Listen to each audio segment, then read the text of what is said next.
Hey everybody, Brett from AstartesGaming here with a little bit of Total War 3 Kingdoms. Now this isn't going to be a gameplay video or anything, this is sort of like a campaign report.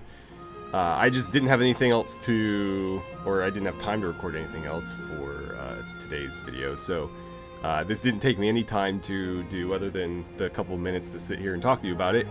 But this is the game I've been playing in my free time, and by free time I mean the very short window when it's like 3 a.m. and I need to be up in 4 hours, but I'm waiting for a video to render.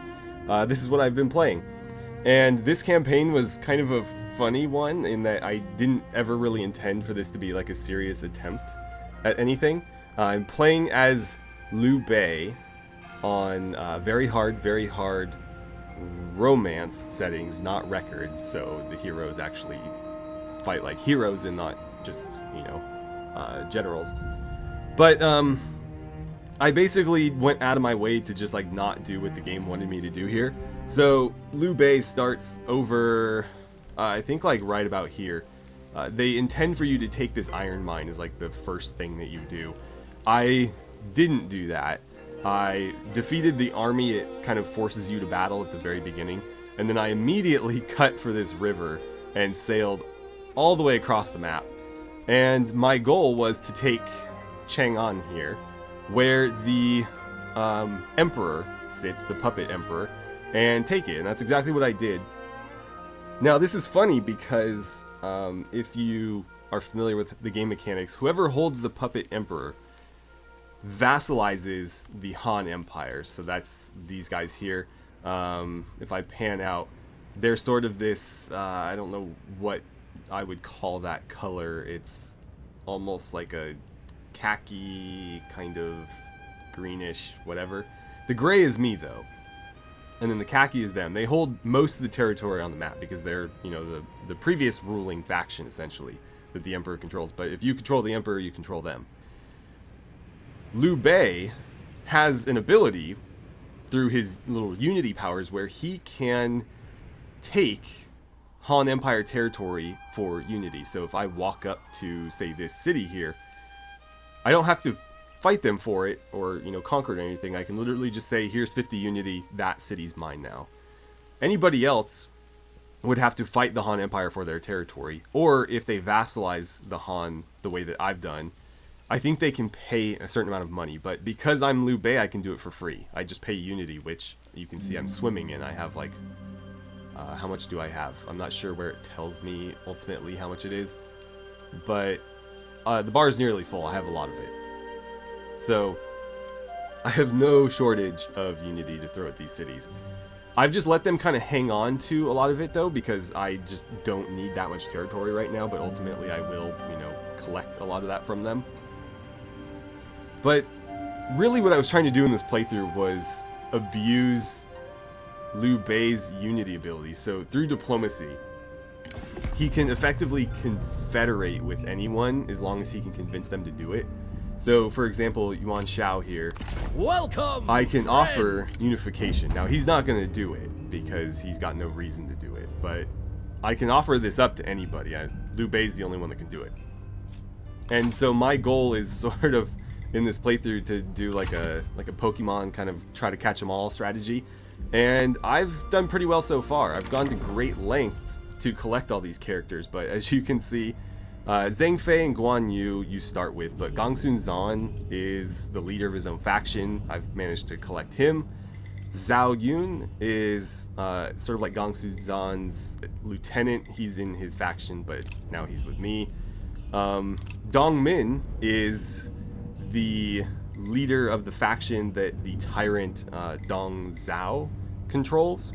So when Dong Zhao dies, he is succeeded by Dong Min, and I've managed to unify with him as well. Han Sui, I've managed to unify with, and then Ma Tang, Lu Bu, Kong Rong. I think Yu Jin was part of Kong Rong's faction, possibly, and Zhang Liao was part of Lu Bu's faction, who was also with Dong Min, I think. So I'm going to incredible lengths to confederate or unify these guys sometimes. basically not destroying them during wars, even when I have several opportunities to do so, to make sure I don't kill named legendary characters. Right now I'm doing the same thing with Zhang Yan, this guy here who's like the Bandit King or something. Where is he? I vassalized him because he continues to refuse my unification. So what I can do is, I think in like 6 more turns, I can annex him for a small diplomatic penalty. Let's see if I do it 5 more turns. Okay, so it's gonna be minus 43 if I annex him now. I go to treacherous, but if I wait 5 turns, I think it's half that. I get like minus 20 or something, so not nearly as bad, or it might be minus none. But if I annex him, he'll have to join my faction. If I try to unify with him right now, he's just gonna say no. There you are. Enter freely, friend. It's, oh, I won't even have the option because he's a vassal. But I'm going to, again, very, very great lengths to try to collect all these characters.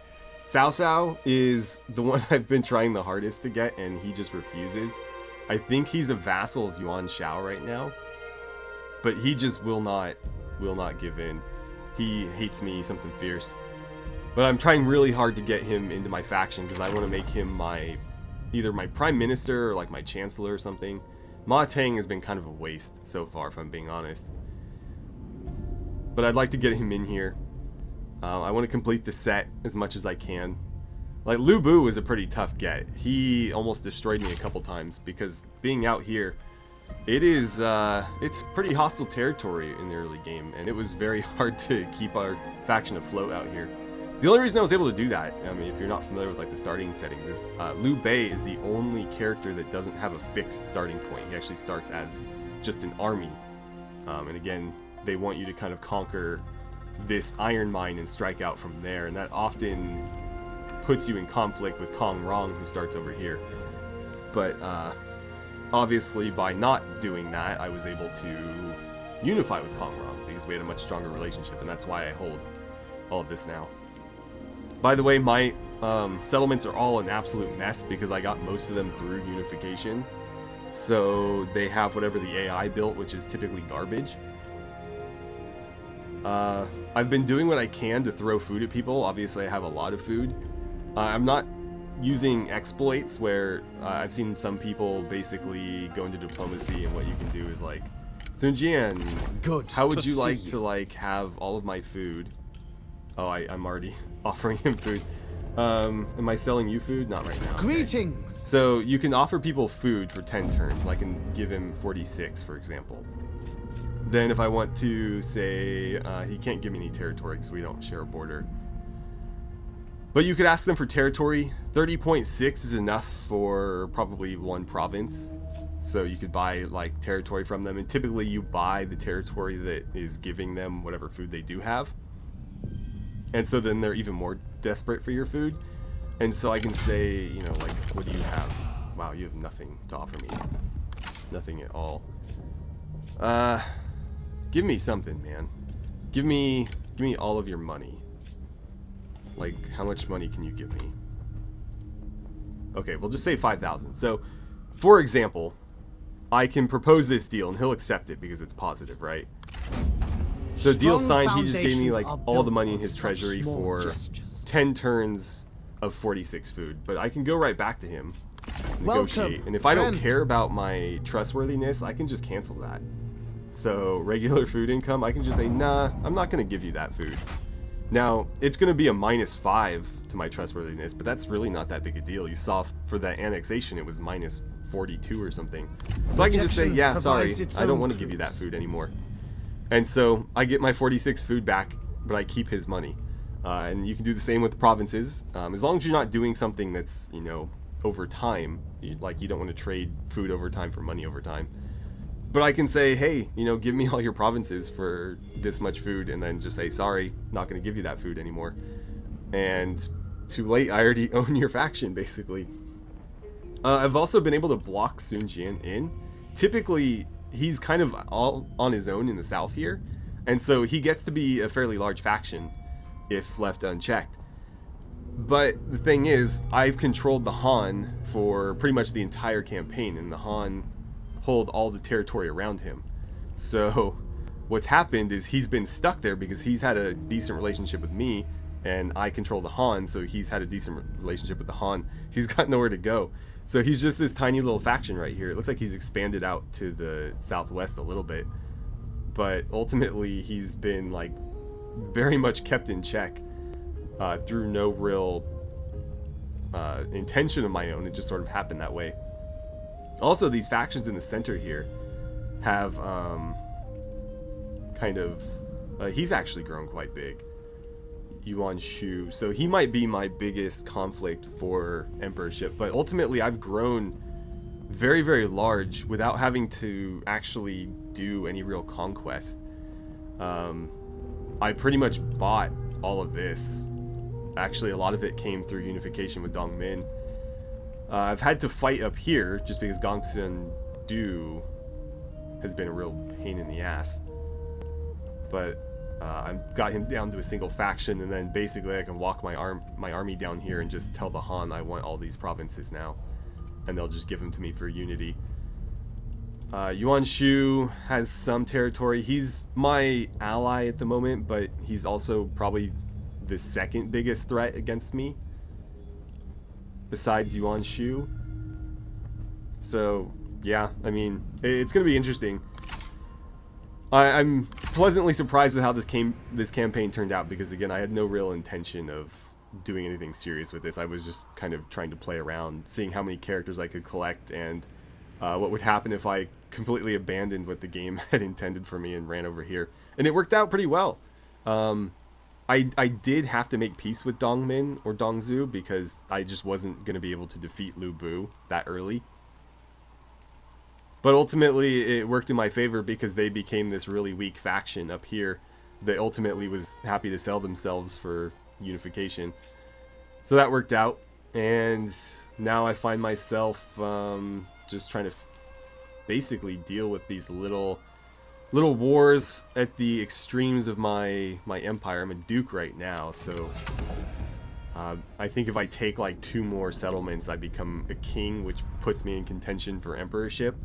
And that's when things get real hectic. That's typically when I get frustrated and stop my campaigns, because effectively what happens is you lose all diplomatic ability. At that point, everybody just hates your guts because they're all trying to, you know, vie against you. But at this point, there's really not a lot of contenders left because I've unified with so many of them. So where like Kong Rong often has several vassals by this point, now he's just you know, making trade agreements for me, and I think he's like promoting commerce in one of my settlements somewhere. I think it's like here. I think it's in the capital actually. So I think, yeah, that's Kong Rong. He's stimulating markets for me rather than, you know, contending for a potential seat of emperor. Liu Bei, the greatest warrior in the world, is my grand commandant or commandant. He was leading an army. I don't think he is right now. I think I couldn't afford to retrain it or whatever, because it's like 7,000 or something ridiculous. And who else? Gongsun Zan has been problems for me in the past in other campaigns. He starts up here roughly, and usually like him and Yuan Shao either confederate and become really strong, or they contend with each other. And since I took Gongsun Zan for my own, it's kind of just giving me all his territory, and whatever he would normally conquer from the Han is now mine to just take whenever I feel like it. So yeah, this was unintentionally a very effective strategy, and I'm very pleased with how it came out. If you guys are playing this game, let me know like what stories you've had from your campaigns. I've seen people basically buy the whole map with food.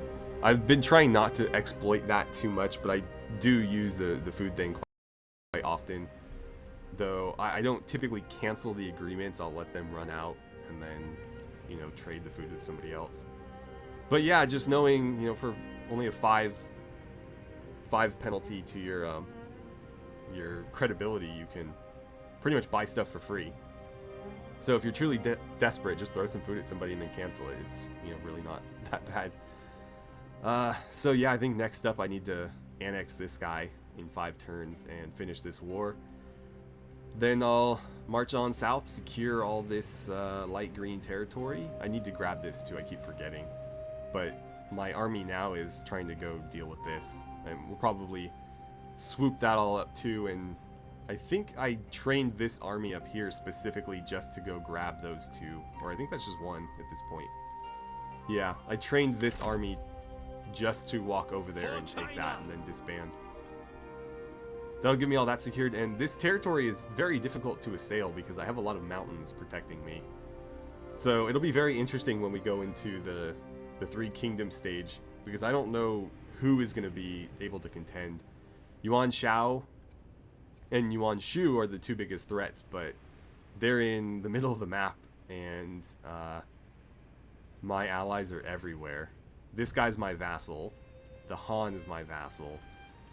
I'm trying to think. I have another vassal somewhere. But yeah, it's looking pretty good for me, and I really did nothing to like set this up. It wasn't like a mastermind strategy. It was like, huh, I wonder if this will work. And it did.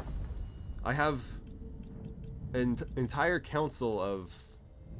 Not all of these are characters that you can choose at the start, but like Ma Tang is. Liu Bei technically isn't because he's the main general for Dong Zhao, but still like a very major character. Kong Rong is a playable character, and then these 2 are major generals for playable characters. He's a playable character. He's not, I don't think, but he is in charge of his own faction, so still somebody that, you know, otherwise wouldn't be subservient. And things are going good. The only issue I have now is I need to clean up all these damn settlements. So like, there's a lot of like low tier buildings, empty building slots because the AI just didn't really build these intelligently. So I've had to tear stuff down to make sure I have good synergy going. Like for example, fishing ports pumping out eventually food and commerce, depending on which way you go. So I want buildings that buff, either put out commerce or buff commerce. And then either put out food or buff food. But they're building just, you know, all sorts of random shit, so I have to fix all that. Anyways, this is already longer than I intended it to be, so I'm going to end it here. Just a little campaign report, as I said, no gameplay. But if you want to see some gameplay, I'd be happy to do it, though I think the game is still a little bit too popular for me to dive into a full Let's Play. There's too many other people doing it at the moment. I am enjoying it, though. There's definitely gripes I have, but ultimately I enjoy it. I'm having fun with it. And yeah, so I guess I'll leave it at that. Thanks for watching. Don't forget to let me know if you guys are playing, you know, what stories you have from your campaigns. And I look forward to seeing you back here for my next video.